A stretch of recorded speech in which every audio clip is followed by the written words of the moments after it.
गौरा घरा में कोई कौनी भाव में गावेला लोग जब केहू के लड़का हो जाले वाह तो आदमी हमने कमाई लोग दादी लोग बुजुर्ग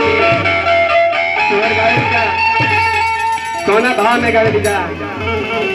भैया जी तक आपके गमछे भी तो बहुत बढ़िया हो जाए।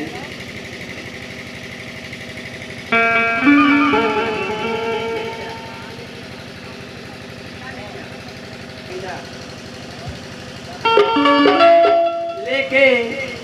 लड़कवा के लेके आ कोनो चाची लोग कोनो माई लोग हेलो हेलो हेलो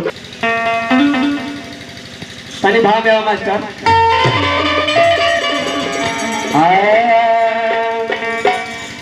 अरे कोना माँ से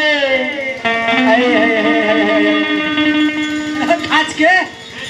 कोना माँ से बाबा मेरी बियाह कैले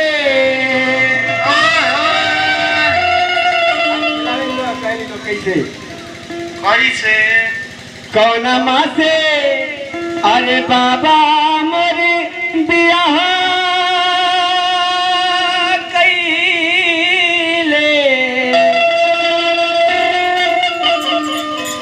कोना माँ से विदा कैले हो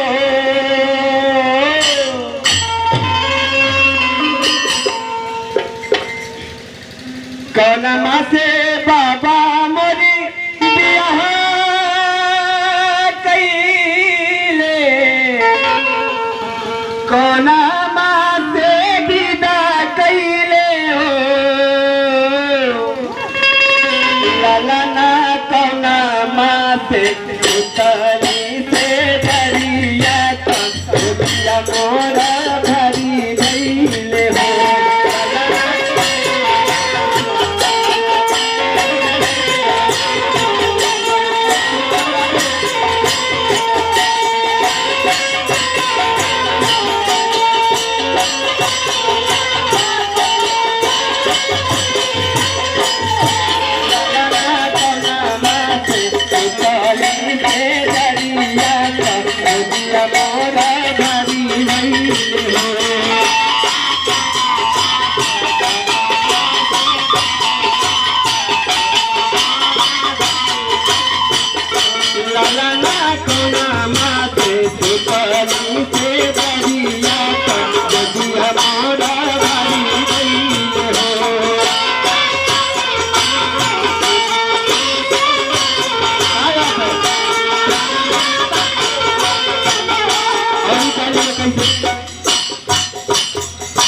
अरे हाय हाय हाय हाय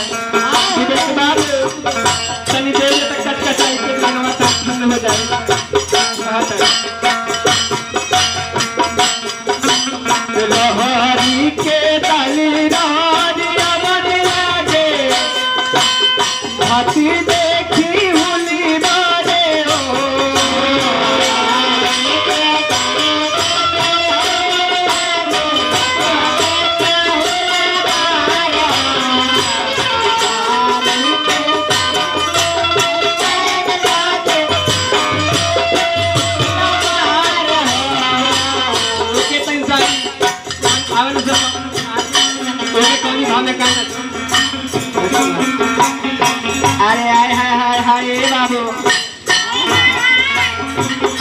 पर देख सबसे बहुत ढेर आशीर्वाद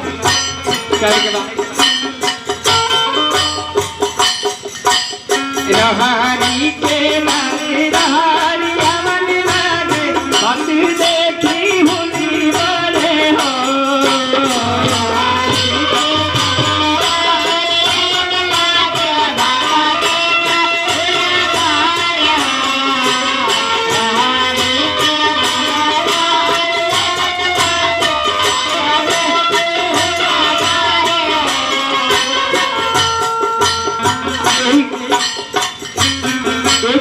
कोनो गवैया जब गावेला कौन धाम में गावेला देखिए हमें बड़े भैया की तरफ से बहुत आशीर्वाद कहे के बाद रहारी के लाली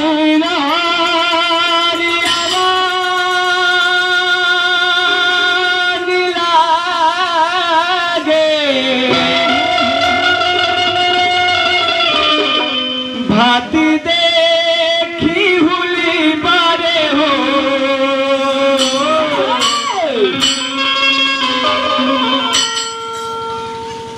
तलालना कौना माते कहली से दरिया तो दिया मोरा बारी